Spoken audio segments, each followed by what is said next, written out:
DegloireSpace signing in. You want to know one big reason why your self-esteem is low? All the feedback that you get about yourself is from the outside. You never trouble yourself to get to know yourself. And that plays tricks on you. You see, if all the feedback is reliant on the outside, you never sit with yourself, you never organize your thoughts.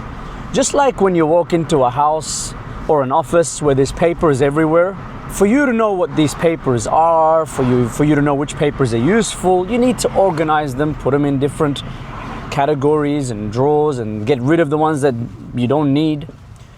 The same thing needs to happen to your inside world. You got your thoughts, they're talking to you. Have you ever troubled yourself to see, are these thoughts mine? Have you ever troubled yourself to see, do I actually believe this thing about myself? Do you even know what you think about yourself? Are you thinking about yourself, or are you just taking the outside feedback about yourself and then telling yourself, this is who I am? Naturally, your self-esteem is going to be very low, because if it's only feedback from the outside and you don't know the quality of your company, your person, then you're susceptible to volatility. Just like, think of it like a stock market. Let's just say the company Apple. It jumps onto the stock market and it's worth a few cents. Now, Apple as a company has got to know, this is not what I'm actually worth.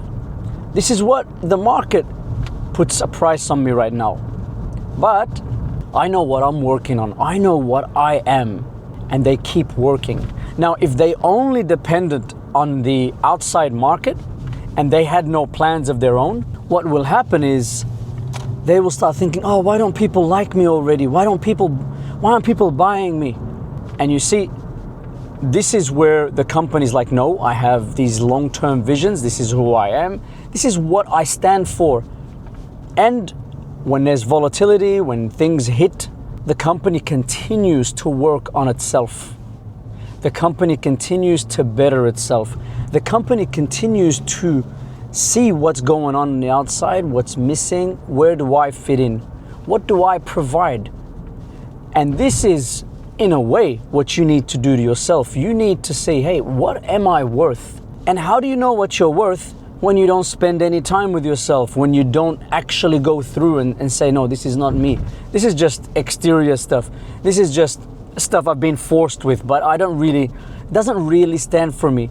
If you don't do those things, naturally your self-esteem is going to be low, because you're going to go through volatility.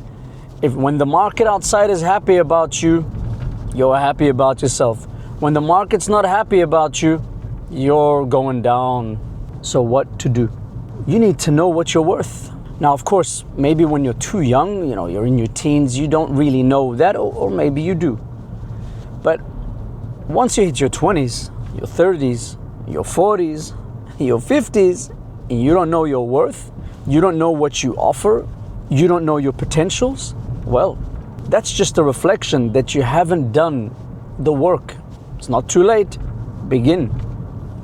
Ask yourself, have a look, spend time with yourself. See, when you spend a few hours by yourself, what thoughts last?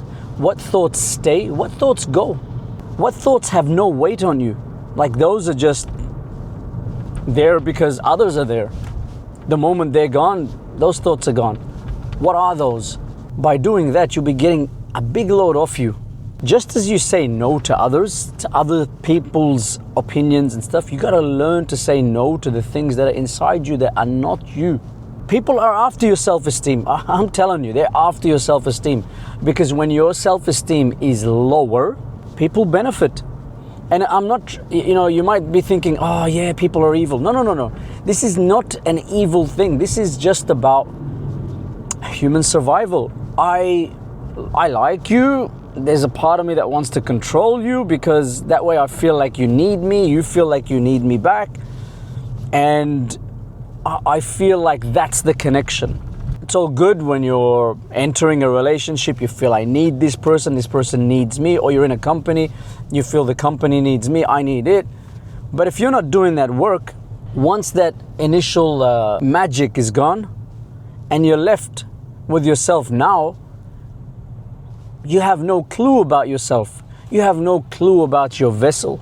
Life is way too short for you to give the keys of your vessel to somebody else.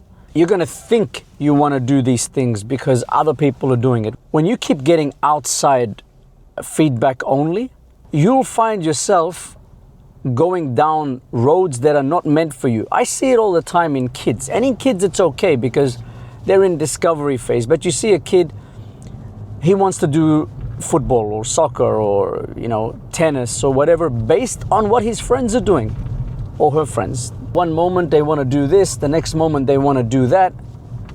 And it's all because of the outside feedback. The outside feedback is telling them this is cool. This is how we will like you to be.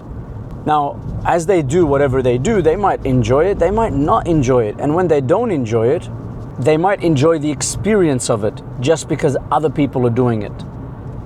But eventually life phases change, and then you're left, you and that thing. Are you gonna do it once you graduate your high school? Are you still gonna be enjoying that hobby? Or is that hobby dependent only on who you're around? Now that's okay when it's one hobby, when it's maybe two things, but imagine your whole life, that's how you're living. And that's the danger of your thought process overriding you.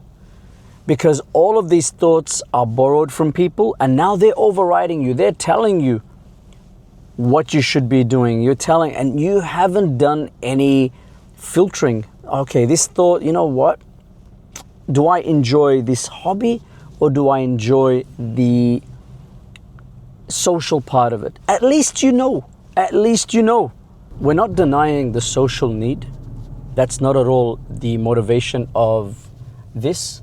But we need to make sure that when we're by ourselves, that we're dealing with ourselves. We're not dealing with social.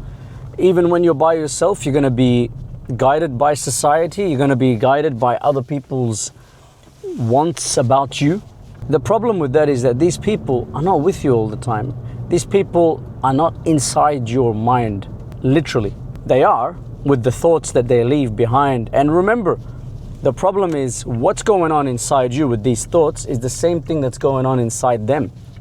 So you literally have a bunch of people, all of them, they have outside feedback, and none of them are actually going through these feedback to tell you, hey, that's a thought that I was forced with. That's a thought that I was programmed with. And you know what? When you meet somebody like that, they can change your life. Just one conversation with them, you feel it hits you. Sometimes it can make you feel uncomfortable in the start because you're not used to somebody pushing on these things that you've taken as comforts, even when they're discomfort. DegloireSpace signing out.